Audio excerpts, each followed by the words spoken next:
ಗಿಲ್ಲಿಗೆ ಹುಷಾರಿಲ್ಲ, ಆದ್ರೂ ಎಲ್ರು ಅವನ ಮೀಟ್ ಆಗ್ಬೇಕು ಅಂತ ಹೋಗ್ಬಿಟ್ಟು ಮೀಟ್ ಆಗ್ತಾ ಇದೀರಾ.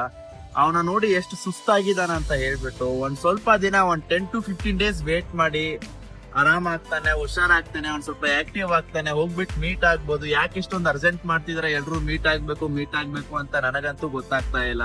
ಸೊ ಅವ್ನ ಹೆಲ್ತ್ ಬಗ್ಗೆನೂ ಸ್ವಲ್ಪ ಕೇರ್ ತಗೋಬೇಕಾಗತ್ತೆ. ಸೀರಿಯಸ್ಲಿ ಕರೆಕ್ಟ್ ಆಗಿ ನಿದ್ದೆ ಇಲ್ಲ, ಊಟ ಇಲ್ಲ, ಅವ್ನ ಮುಖ ನೋಡಿ ಹೆಂಗಾಗಿದೆ ಅಂತ ಹೇಳ್ಬಿಟ್ಟು ನಿನ್ನೆ ಒಂದೆರಡು ವಿಡಿಯೋ ನೋಡಿದೆ ನಾನು.